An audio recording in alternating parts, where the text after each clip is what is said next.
Hey, what's up, art nerds? Today I have the third and final layer for this painting I decided to call Daydream.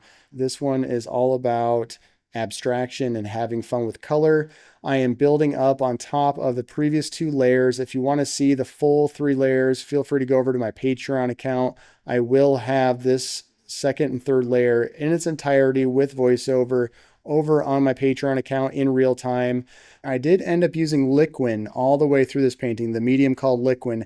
That stuff is smelly. I tell you what, I decided to push through it, get through the whole painting. I actually started to get used to it by the third layer, but it is so toxic smelling. I just don't think I could ever really use this on a day-to-day basis. The one thing I will say that I love about this particular medium is it doesn't allow the paint to sink in nearly as much. If you use quite a bit of this, especially in the first layer, I had no sink-in issues with the oil paint. Usually when I paint, there's some oil that wants to sink down into the lower level of the painting surface, and then I get some matte areas where I have to oil out before I start painting just to get the colors back to where they're supposed to be before I start painting. But with Liquin, I did notice that into the second layer, there was no sinking in whatsoever. So that is one huge plus for me as far as using this medium. Is it enough for me to use it all the time? I'm not really sure, but anyway, I liked it. I thought it was worth trying out. I'll probably end up using it again at some point, but we'll see how much I end up using it.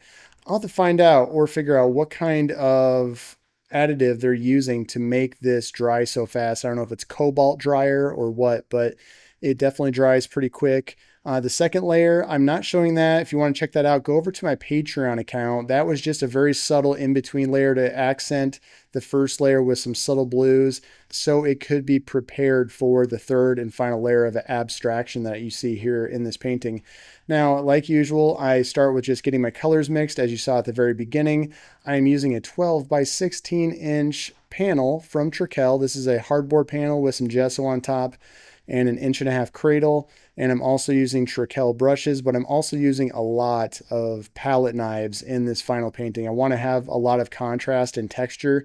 So I switched to palette knives in this last layer. It really offsets or really contrasts the first layer, the first and second layer that's just brushwork. So it has this nice textural element to it. It causes some interesting reflections to happen with the part that I'm working on today. So anyway, I think it turned out pretty well with the blues and the subtle purples. Let me know what you think in the comments. Let me know what you think of Liquin in the comments as well. And like I said, feel free to check out my Patreon account where you can find a bunch of tutorials, exercises, and art downloads to help you with your artist journey. Like, subscribe, all that good stuff. Now I'm just going to go ahead and put on some music so you can watch the full process for this painting called Daydream.